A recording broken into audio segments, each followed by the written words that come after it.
Headline ये डालिएगा।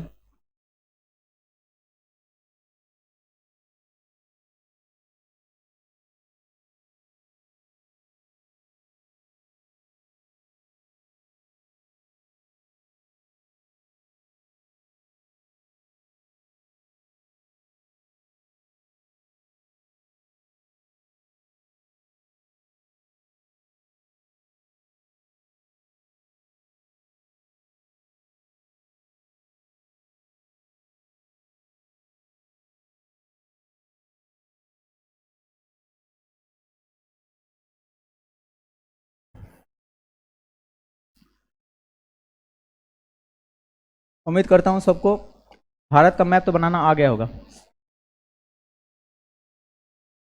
गलत उम्मीद कर लिया क्या मैंने?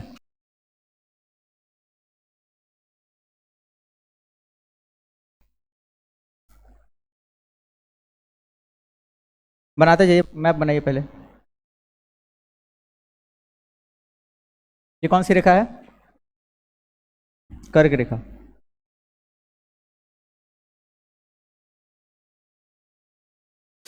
ठीक है।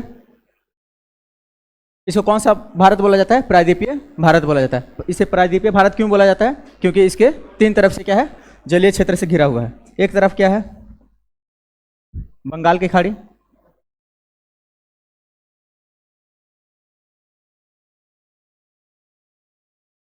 और दूसरी तरफ अरब सागर।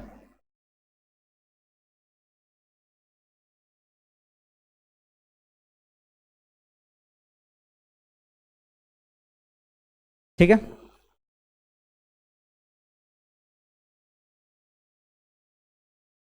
भारत का जो तटीय लंबाई है मुख्य भूमि का कितना है? कोई बताएगा? भारत की मुख्य भूमि की तटीय लंबाई टोटल कितनी है? मुख्य भूमि का मैंने पूछा। 61। तो सबसे पहले ये, पहले हम लोग राज्यों का पहले लोकेशन देख लेते हैं।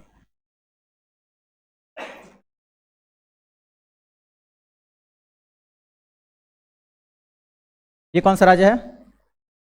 गुजरात। ठीक है।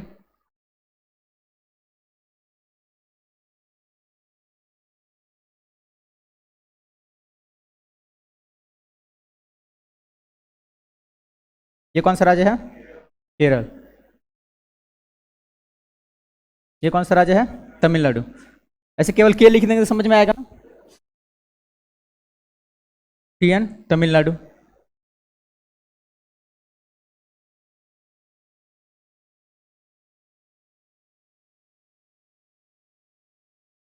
ठीक है। ये हो गया आंध्र प्रदेश। और ये ऊपर वाला रीजन है, ये कौन सा है? तेलंगाना।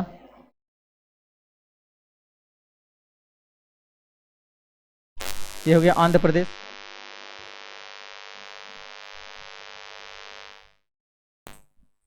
ये कौन सा रीजन है? महाराष्ट्र। ये हो गया कर्नाटक। और यहाँ जो छोटा सा राज्य है, ये कौन सा है? गोवा। अब इतना लिख देते हैं ताकि नाम तो इसमें लिखा जा सके, गोवा। इसके बाद से ये कौन सा राज्य है? उड़ीसा। ठीक है। और ये इसके ऊपर वेस्ट बंगाल। ठीक है।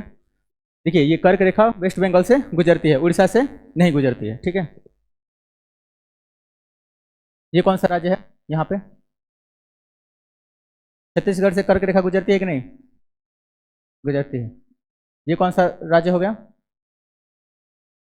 झारखंड। ये हो गया छत्तीसगढ़।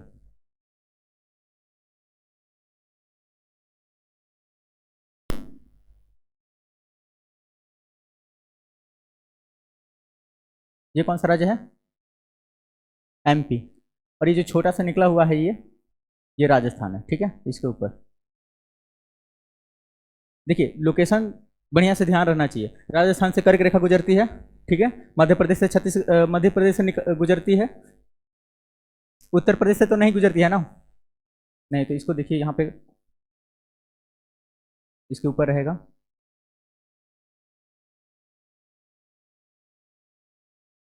ऐसे। ठीक है। ये हो गया एमपी। ये हो गया राजस्थान, छत्तीसगढ़, झारखंड, वेस्ट बंगाल, उड़ीसा। इतना लोकेशन आप लोग को ध्यान रखना चाहिए, राज्यों का कैसे कैसे क्या क्रम है, ठीक है। अगर हम लोग देखें उत्तर से दक्षिण की तरफ, सबसे पहले तो होता है कि कुल लंबाई, कुल तट की लंबाई कितनी है, कुल तट की लंबाई कितना है, नहीं कुल की बात करें जिसमें अगर द्वीप का भी शामिल कर लें, 75 से 16, ठीक है, 75 से 16.6 किलोमीटर ऐसे भी मेंशन किया जाता है। कई बार किसी किसी बुक में 75 से 17 लिख दिया जाता है, ठीक है, लेकिन आप लोग ध्यान रखेंगे 75 से 16 ऐसे राउंड फिगर में,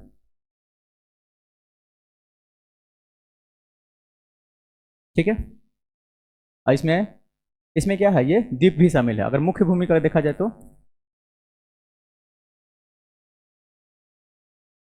मुख्य भूमि की तट की लंबाई फिर कितना है, 6100 किलोमीटर, ठीक है।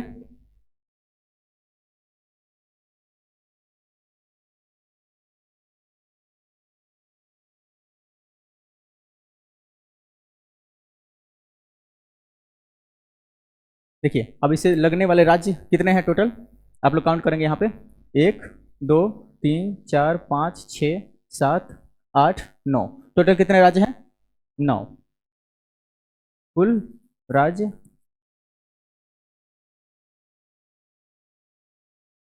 अगर कुल राज्य एवं केंद्र शासित प्रदेश पूरा बात किया जाए तो यहाँ पे कौन सा केंद्र शासित प्रदेश है, ये अंडमान निकोबार, ठीक है, ऐसे अंडमान निकोबार, और इधर जो है लक्षद्वीप, ठीक है, ये हो गया लक्षद्वीप। लोकेशन आप लोगों को अच्छे से ध्यान रखना चाहिए,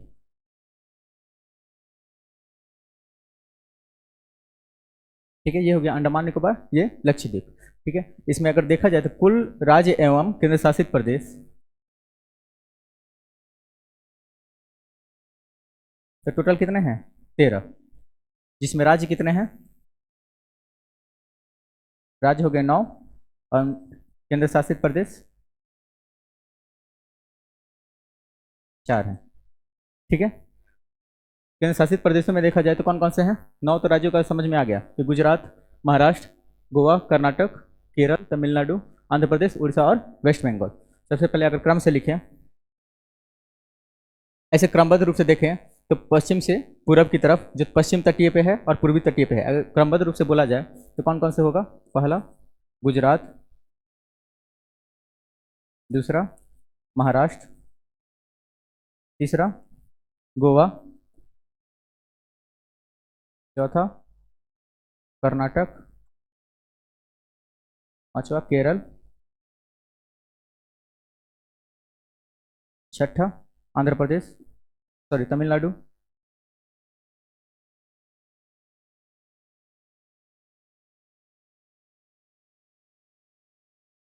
छठा तमिलनाडु, सातवां आंध्र प्रदेश, ओडिशा,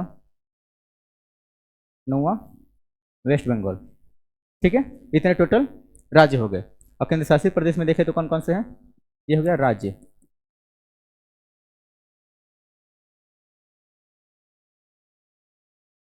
केंद्र शासित प्रदेश में देखें तो टोटल कितने हैं, देखिए यहाँ पे लिस्ट है, केंद्र शासित प्रदेश में दमन एंड दीव, ठीक है, दादर नगर हवेली वो है तट के अंदर है, ठीक है, दमन दीव ये क्या है, तट के अंदर है, सॉरी तट के पास में है। जो दमन और दीव है ये है तो एक ही केंद्र शासित प्रदेश है, उसको एक ही केंद्र शासित प्रदेश बोला जाता है। तो दमन दीव एवं दादर नगर हवेली, मैं लोकेशन अभी बताऊंगा उसका कहाँ पे है, लेकिन ये जो है ना दमन एंड दीव वाला जो क्षेत्र है वो एक दीव यहाँ पे है और यहाँ पे है, और बाकी दादर नगर हवेली ना, दादर हो गया गुजरात में और नागर हवेली इसके बॉर्डर पे है। मैं इसके बाद बताऊंगा उसका लोकेशन, पहले समझ में आए समझेंगे।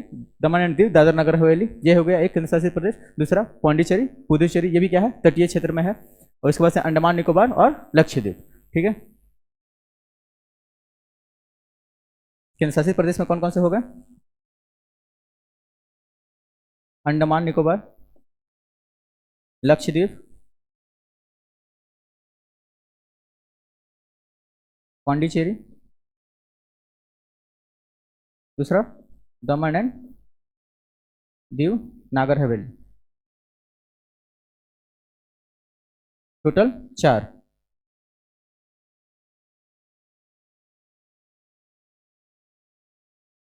अब इसमें पूछा जाता है सबसे ज्यादा तटीय सीमा किसके साथ लगता है। ठीक है, ये हो गया।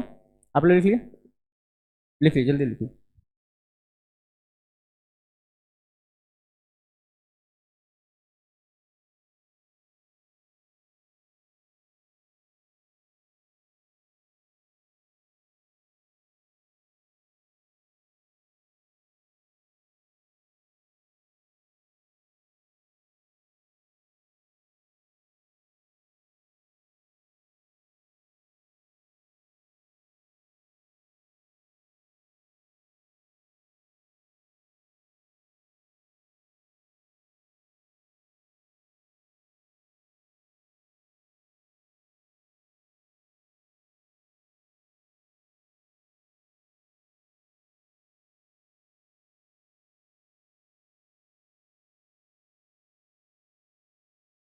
हो गया। जब बोल रहे थे उस समय भी लिखना चाहिए था ना। ठीक है, देखिए, अगर क्रम पूछा जाए तो सबसे ज्यादा क्या हुआ। अगर क्रम पूछा जाए लंबाई के अनुसार,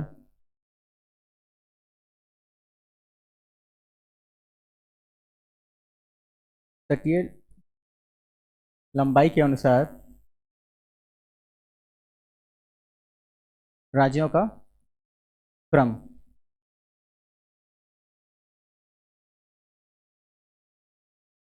तो सबसे पहले एक नंबर पे कौन सा है सबसे ज्यादा तटीय सीमा वाला? गुजरात। उसके बाद से आंध्र प्रदेश, उसके बाद से तमिलनाडु, फिर महाराष्ट्र,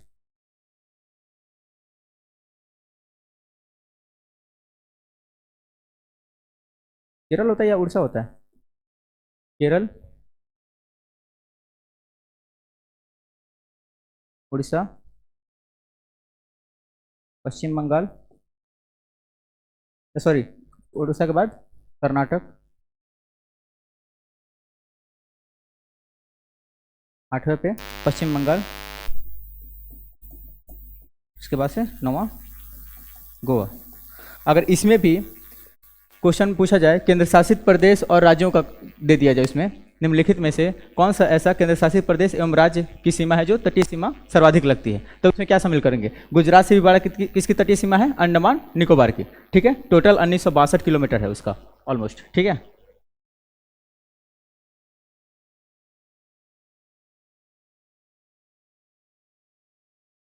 ये हो गया राज्यों का क्रम।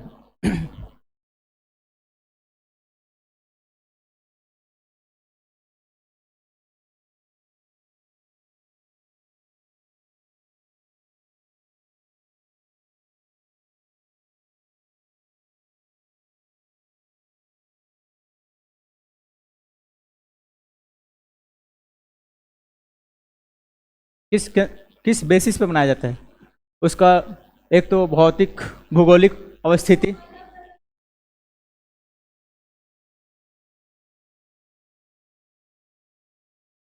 क्योंकि ये जो कॉलोनी था ना, जो पांडिचेरी अलग अलग राज्यों में है। ठीक है, अलग अलग राज्यों में है। ये क्या है, यहाँ पे फ्रांसीसी कॉलोनी था।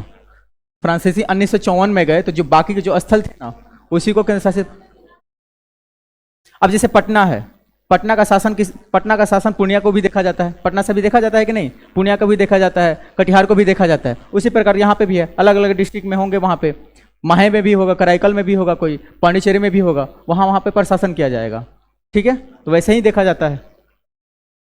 जैसे अपने बिहार को अगर राज्य माना जाए तो बिहार में भी कई डिस्ट्रिक्ट हैं। उसी प्रकार इसी तरह से अलग अलग स्पेस को मिला के एक पांडिचेरी को कैपिटल बना दिया गया है, वहां से इस सबको शासित किया जाता है। ठीक है, हो गया ये? हो गया। अब देखिए दूसरा प्रश्न क्या बन सकता है कि पश्चिमी तट पर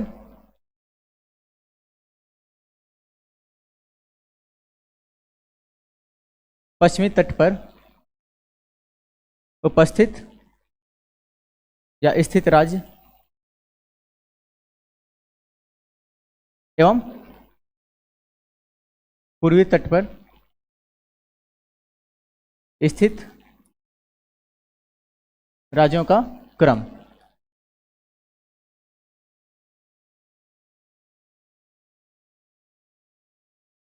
ठीक है, तो अगर क्रमशः देखा जाए, अगर लंबाई के भी दृष्टिकोण इसमें शामिल कर लिया जाए, तो सबसे पहले पश्चिमी तट पर कौन सा होगा? गुजरात। दूसरे दूसरे क्रम पर ये, इसमें अगर तटीय राज्य लंबाई के अनुसार भी अगर शामिल करते हैं तो गुजरात के बाद से कौन सा होगा? महाराष्ट्र। महाराष्ट्र होगा। उसके बाद से केरल होगा। ठीक है, केरल। उसके बाद से कर्नाटक, फिर गोवा। ये 5 राज्य हैं, कहां पे हैं? पश्चिमी तट पे हैं। तमिलनाडु किस पे है? तमिलनाडु पूर्वी तट पे है। ठीक है, तो अगर इसमें देखा जाए क्रमशः, तो सबसे पहले आंध्र प्रदेश, उसके बाद से आंध्र प्रदेश के बाद तमिलनाडु, उड़ीसा, वेस्ट बंगाल। ठीक है, देखिए क्वेश्चन कैसे भी पूछा जा सकता है। केवल पश्चिमी तट वाले राज्य, उत्तर से दक्षिण का क्रम, तो उत्तर से दक्षिण का क्रम तो अलग होगा। गुजरात, महाराष्ट्र, केरल, कर्नाटक। ये अगर उत्तर से दक्षिण का क्रम सब पूछ दे, ये तो हो गया लंबाई के अनुसार। ठीक है, अगर इसमें भी उत्तर से दक्षिण का क्रम पूछ दे तो आप लोगों को लोकेशन याद रहना चाहिए, यहाँ पे गुजरात, महाराष्ट्र, गोवा, कर्नाटक, केरल। लेकिन अगर लंबाई के दृष्टिकोण से पूछ दिया जाए क्रम, तो क्या होगा? गुजरात, महाराष्ट्र, कर्नाटक, केरल, फिर गोवा। क्वेश्चन कैसे भी पूछा जा सकता है। लिखिए इसको।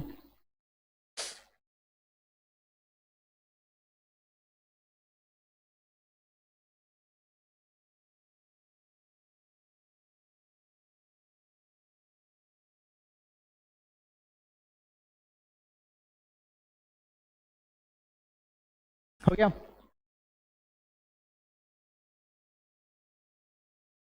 हो गया ये? ठीक है, आप लोग लिखिएगा प्रादेशिक जल सीमा। प्रादेशिक जल सीमा, टेरिटोरियल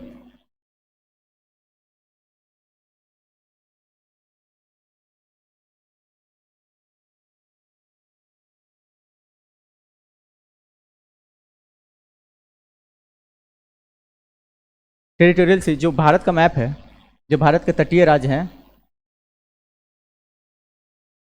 ठीक है, ये अंतर्राष्ट्रीय कानून के अनुसार वहाँ पे कुछ जो देश है ना, उसके तटीय क्षेत्र से अलावा यहाँ पे जो समुद्री क्षेत्र है ना, वहाँ पे भी उसका अधिकार क्षेत्र दिया जाता है। ठीक है, तो जो तट है, तट से लगभग 12 किलोमीटर तक या 12 नॉटिकल माइल, इसको नॉटिकल माइल में मापते हैं। ठीक है, 12 नॉटिकल माइल के जो क्षेत्र है उसे हम क्या बोलते हैं?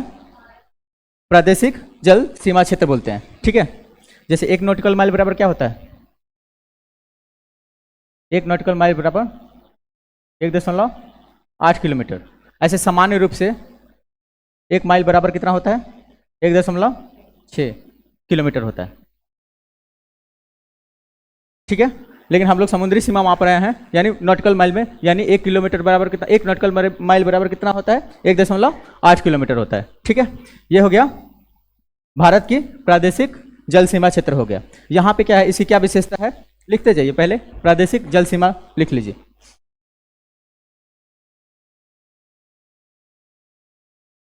ये मैप बना के नीचे से लिखिएगा, प्रादेशिक जल सीमा।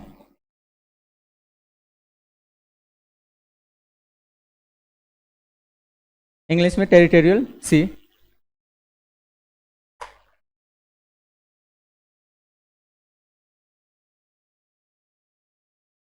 हो गया? देखिएगा, अंतर्राष्ट्रीय कानून के अनुसार, अंतर्राष्ट्रीय कानून के अनुसार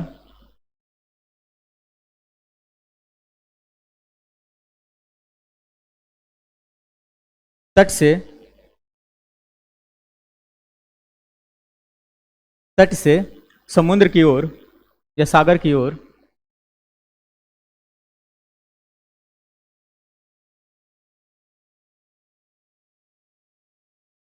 सागर की ओर देशों को देशों को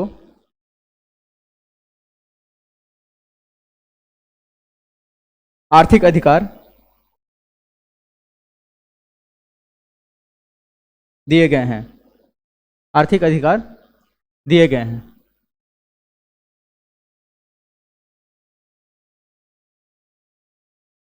जहां जहां जहां उस सागर से संलग्न उस सागर से संलग्न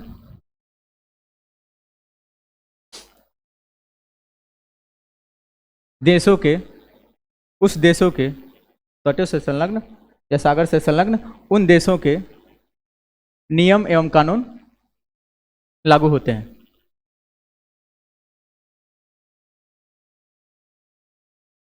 पैराग्राफ चेंज करके लिखिएगा। लागू होते हैं।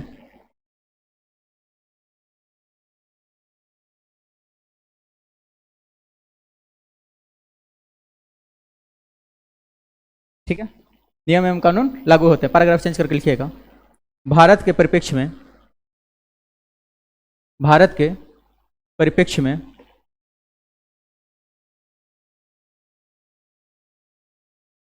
समुद्र की ओर क्रमशः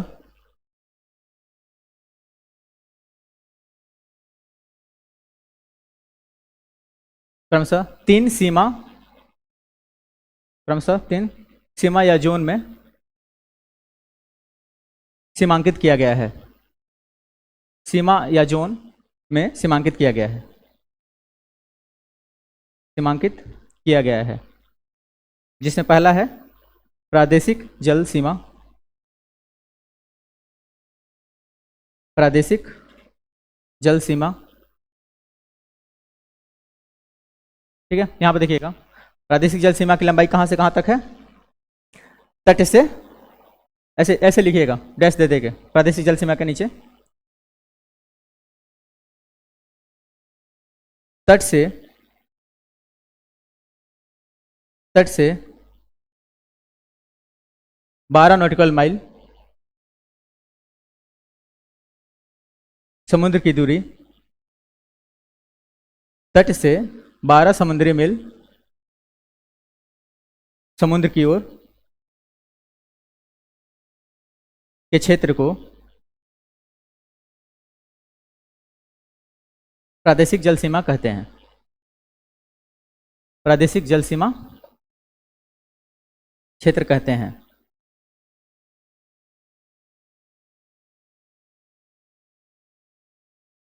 नेक्स्ट पॉइंट करके लिखिएगा उसी में। इस क्षेत्र में भारत के संपूर्ण अधिकार संपूर्ण अधिकार संपूर्ण अधिकार यथा संपूर्ण अधिकार अर्थात आर्थिक, सामाजिक, न्यायिक,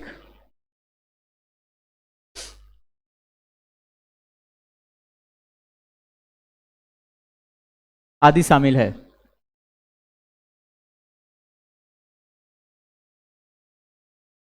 आदि शामिल है। नेक्स्ट, इसके बाद का जो क्षेत्र है उसे बोलते हैं संलग्न क्षेत्र।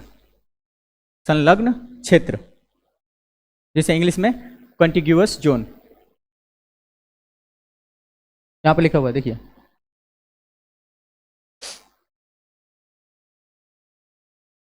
कंटिग्यूअस जोन।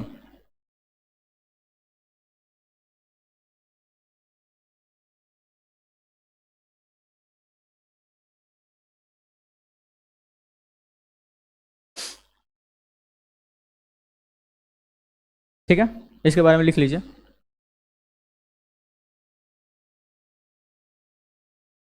इस क्षेत्र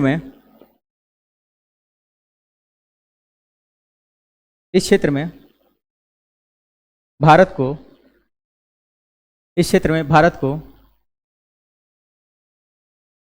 राजकोषीय अधिकार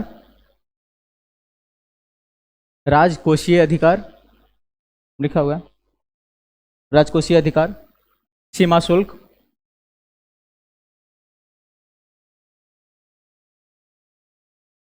प्रदूषण नियंत्रण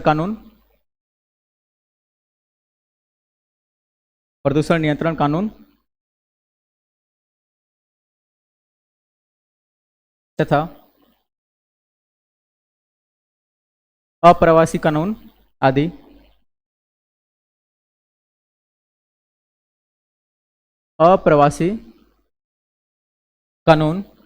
आदि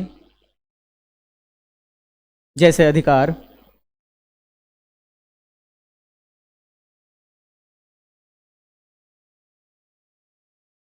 प्राप्त हैं। नेक्स्ट पॉइंट, जो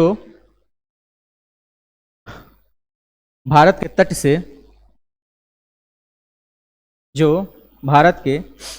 से 24 समुद्री मील या नॉटिकल माइल 24 नॉटिकल माइल दूर 24 नॉटिकल माइल दूर तथा प्रादेशिक जल सीमा से 12 नॉटिकल माइल की दूरी पर है। ये सेंटेंस समझ में आया? देखिए यहां पे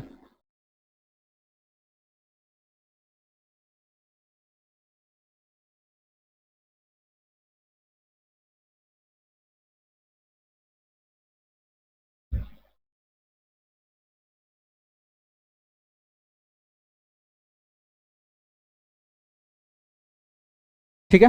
एक हो गया ये वाला जो क्षेत्र है पहला, ये वाला 1 नंबर वाला जो क्षेत्र, ये कौन सा है? प्रादेशिक जल सीमा। ये दूसरा हो गया,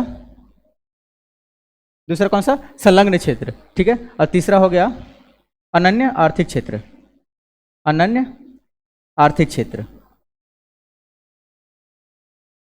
ठीक है।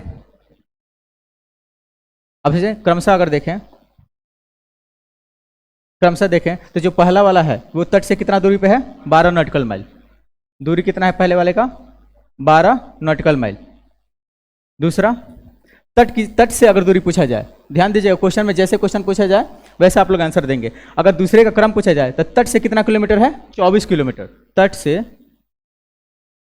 24 किलोमीटर, सॉरी 24 नॉटिकल माइल। ठीक है, 24 नॉटिकल माइल की दूरी है। परंतु अगर प्रादेशिक सीमा से पूछ दिया जाए तो प्रादेशिक सीमा कहां से है, कहां तक है? यहां तक है। तो प्रादेशिक सीमा से कितना दूर है? 12 नॉटिकल माइल। ठीक है, यहां से पूछा जाए तो 12, अगर यहां से पूछा जाए तो टोटल 24। समझ में आया? तो अगर प्रादेशिक जल सीमा से पूछ दिया जाए, प्रादेशिक जल सीमा से तो कितना है? 12 नॉटिकल माइल। ठीक है। ठीक उसी प्रकार तीसरे नंबर पे जो अनन्य आर्थिक क्षेत्र जो है, ठीक है, उसकी दूरी तट से कितना है? 200 किलोमीटर, यानी तट से 200 नॉटिकल माइल।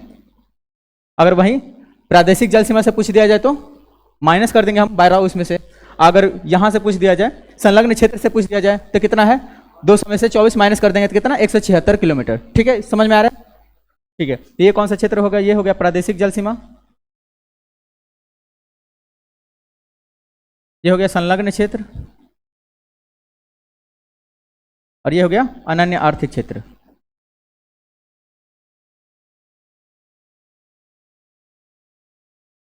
ठीक है, लिखिएगा अनन्य आर्थिक क्षेत्र के बारे में।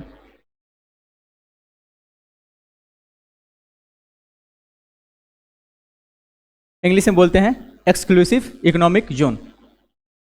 Exclusive economic zone.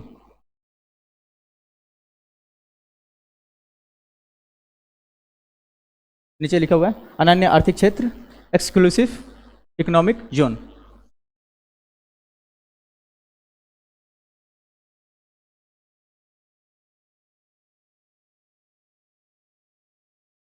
क्या हो गया? इसके अंतर्गत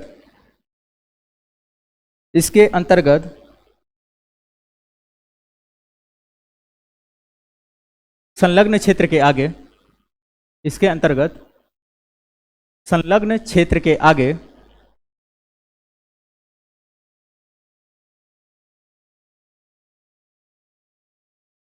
वह क्षेत्र आते हैं, वह क्षेत्र आते हैं जो तट से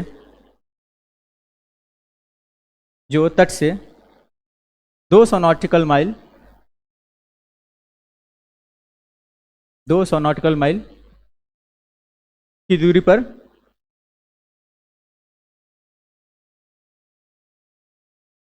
जलीय क्षेत्र स्थित होते हैं, जलीय क्षेत्र स्थित होते हैं।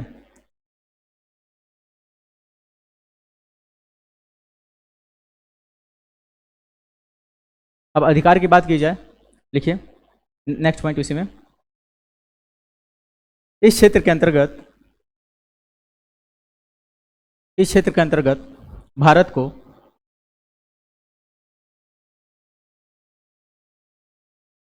को खनिज संपदा एवं दोहन,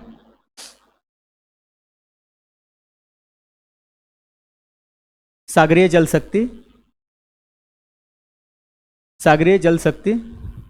एवं समुद्री जीव, सागरीय जल शक्ति एवं समुद्री जीव,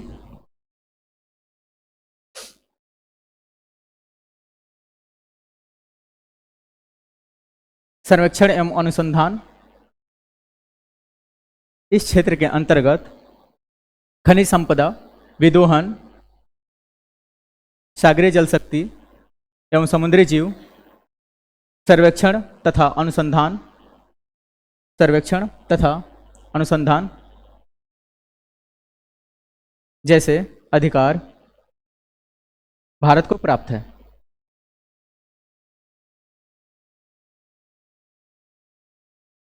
जैसे अधिकार भारत को प्राप्त है। बगल वाले कॉपी से लिखो, 2 बार रिपीट किया। क्या बोलो, कहाँ पे डाउट है? फिर से मैं बोलता हूँ। इस क्षेत्र के अंतर्गत खनिज संपदा एवं विदोहन, समुद्री जीव, सर्वेक्षण, अनुसंधान आदि शामिल हैं, आदि जैसे अधिकार शामिल हैं। ठीक है, नेक्स्ट पॉइंट लिखिएगा। भारत का अनन्य आर्थिक क्षेत्र लगभग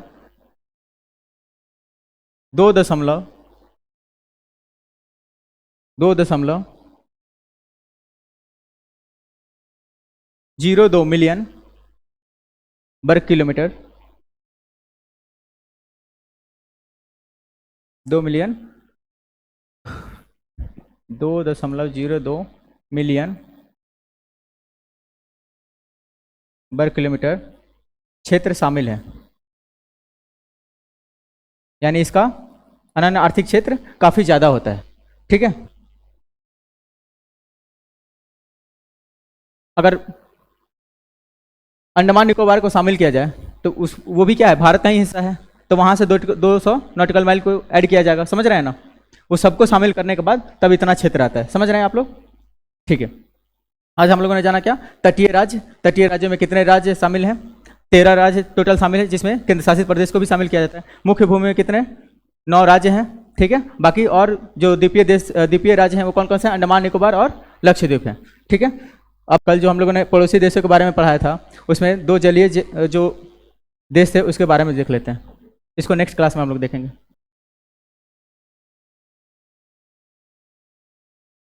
द्वीप है, यहाँ पे कौन सा द्वीप है? पंबन द्वीप है। यहाँ पे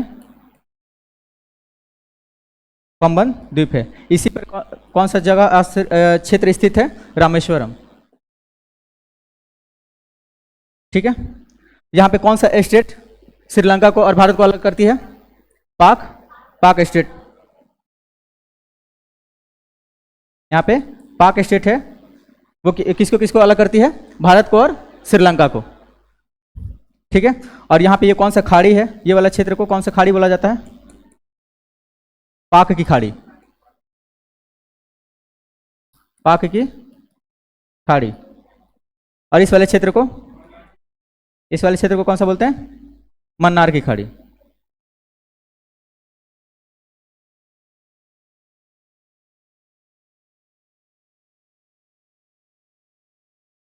मन्नार की खाड़ी, जहां पे अब अगर मैं क्वेश्चन पूछूं कि पाक स्टेट किसको किसको अलग करती है, तो किसको किसको अलग करती है?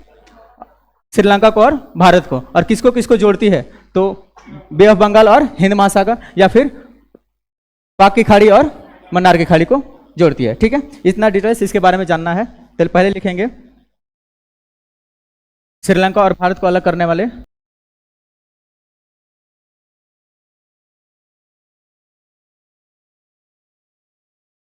पाक जल संधि। और क्या डिटेल्स है इसमें? पाक जल संधि के उत्तर में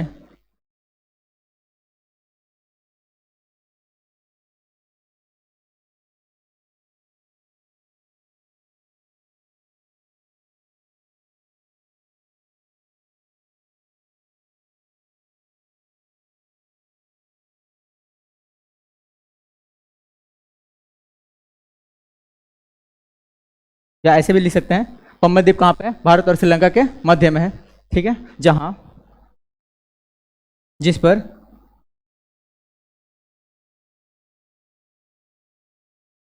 रामेश्वरम स्थित है।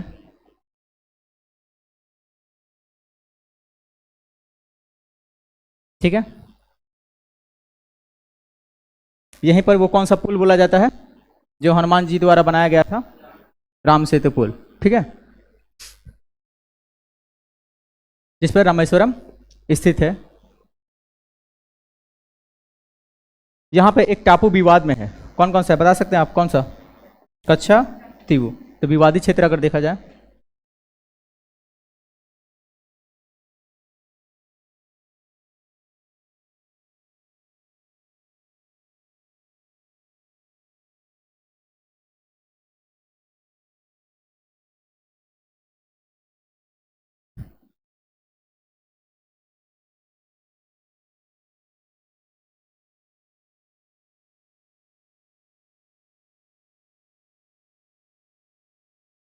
ये कच्छा तीवू क्या है? द्वीप है।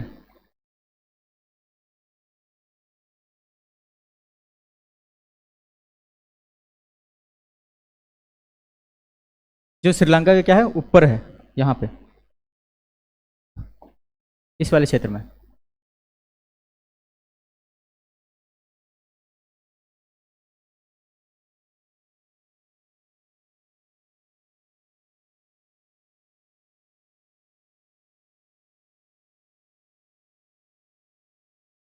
यहाँ पे क्या है, भारत के भी लोग चले जाते हैं मछली मारने के लिए वहाँ पे, और श्रीलंका के भी लोग वहाँ पे चले जाते हैं मछली मारने के लिए, जिससे क्या होता है, अधिकारों को लेकर कोलैप्स होता है यहाँ पे, इससे झगड़े होते हैं। यही एक विवाद का क्षेत्र बना हुआ है। पहले ये भारत का ही भाग था, परंतु कांग्रेस के काल में यहाँ पे इसको श्रीलंका को दे दिया गया था। ठीक है, वो कभी हम दूसरे क्लास में इसके बारे में डिटेल्स पढ़ेंगे। अभी यहाँ पे लोकेशन आप लोग देख लीजिए, इसकी भौगोलिक स्थिति कहाँ पे है? श्रीलंका के ऊपर, भारत के दक्षिण पश्चिम में है। ठीक है,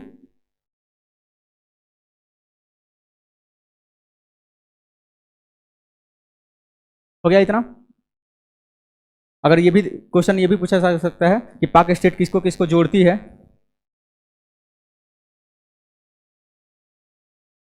विभाजित क्षेत्र में कच्छ तीवू, तीवू।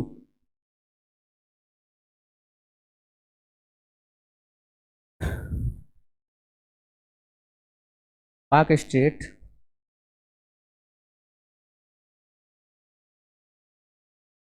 बंगाल की खाड़ी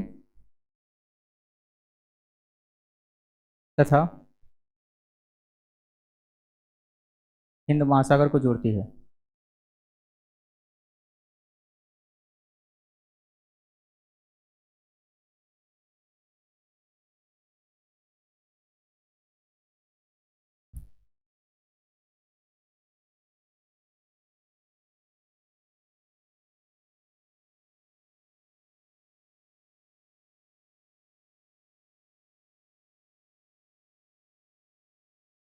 ठीक है। अभी तक हम लोगों ने भौगोलिक परिचय या भारत के परिचय के अंतर्गत इतने सारे चीज़ों को जाना। ठीक है। ये जो अंडमान निकोबार और लक्षद्वीप वाली जो क्षेत्र चीज़ें हैं, ये हम लोग जब भौतिक डिस्ट्रीब्यूशन जब पढ़ेंगे, ठीक है, 6 प्रकार के डिस्ट्रीब्यूशन किया जाता है भारत को, तो वहाँ पे हम लोग पढ़ेंगे। यहाँ पे इतना ही भारत परिचय के अंतर्गत इतना ही हम लोग देखते हैं। ठीक है। वो अंडमान निकोबार और लक्षद्वीप को दूसरे क्लास में हम लोग देखेंगे। अभी कुछ पॉइंट्स हैं, कुछ इंपॉर्टेंट पॉइंट्स हैं, उसको लिख लेते हैं। ठीक है। आप लोग मेंशन करते जाइए इंपॉर्टेंट पॉइंट। अभी तक ये सब क्या चल रहा था, ये भारत के परिचय के ही अंतर्गत चल रहा था। ठीक है। इंपॉर्टेंट पॉइंट्स लिखिएगा। भारत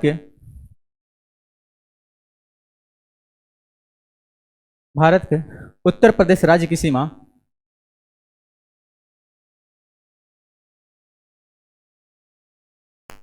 भारत के उत्तर प्रदेश राज्य की सीमा सर्वाधिक राज्यों से लगती है। कितने राज्यों से बता सकता है कोई? 8 राज्यों से।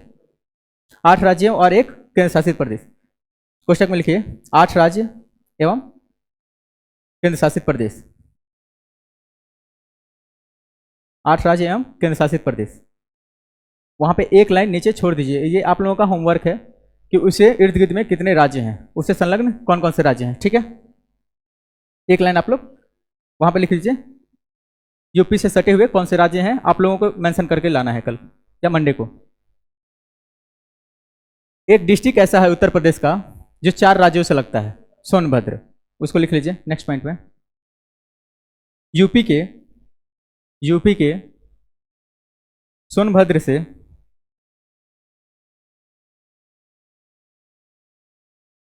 यूपी के सोनभद्र से 4 राज्यों की सीमा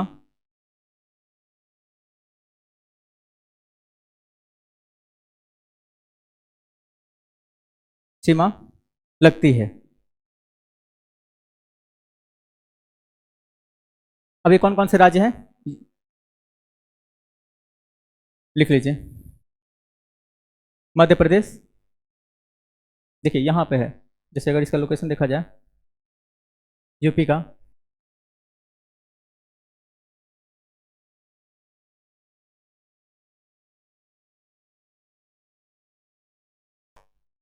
लिखा मध्य प्रदेश, छत्तीसगढ़, जल्दी जल्दी कीजिए, मध्य प्रदेश, छत्तीसगढ़, झारखंड एवं बिहार।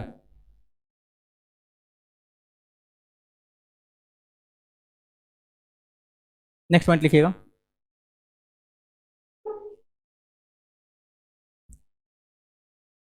पांडिचेरी या पुदुचेरी केंद्र शासित प्रदेश,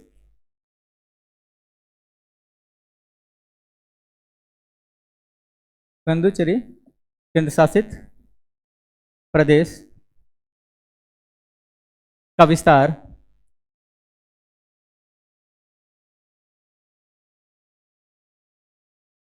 3 राज्यों में है। 3 राज्यों में है।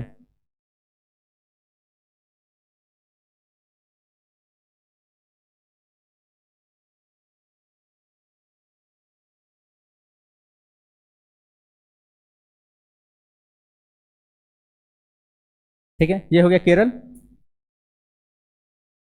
ये हो गया तमिलनाडु, ये हो गया आंध्र प्रदेश। ठीक है। इन्हीं तीनों राज्यों में है। अब आंध्र प्रदेश में कौन सा क्षेत्र है? पहले तो जरूरी है कि पांडिचेरी के अंतर्गत कौन कौन से आते हैं।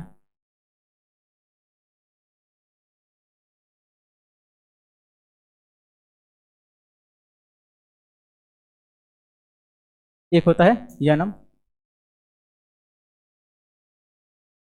लिखते जाइए यानम, ये कहाँ पे है? आंध्र प्रदेश में। ठीक है। उसके बाद से पांडिचेरी, कराईकल, उसके बाद माहे। ठीक है। अगर इसमें क्रम पूछा जाए, अगर क्रमशः क्वेश्चन पूछ दिया जाए कि उत्तर से दक्षिण का क्रम क्या होगा, तो सबसे पहले होगा यानम, फिर पांडिचेरी, फिर ऊपर चला जाएगा माहे। इसको क्रम से ही लिख लीजिए।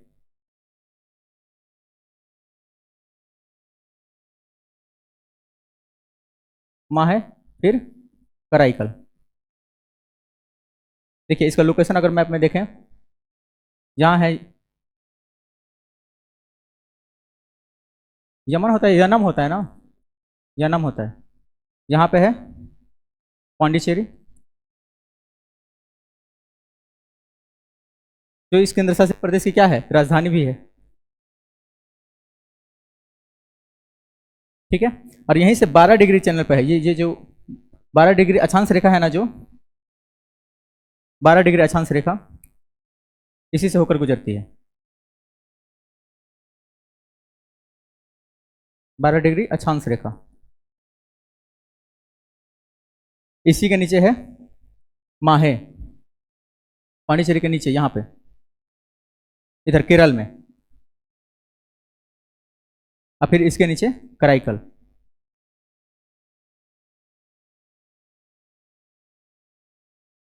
ठीक है, लोकेशन समझ में आया।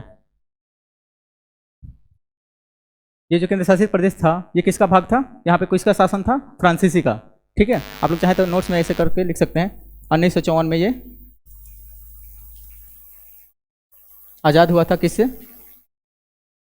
फ्रांसीसियों से। ठीक है, तो इतने महत्वपूर्ण पॉइंट है, बाकी सारी चीज़ें डिटेल्स लिखवा दिया गया है पहले ही, कि उत्तरी बिंदु कौन सा है, दक्षिणी बिंदु क्या है, पूर्वी बिंदु क्या है, पश्चिमी बिंदु क्या है। ठीक है,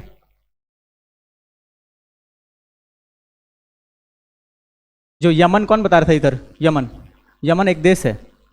ठीक है, गल्फ कंट्री है, यनम है ये। हो गया। ठीक है, आप लोग इसको रिकॉल करके आएंगे।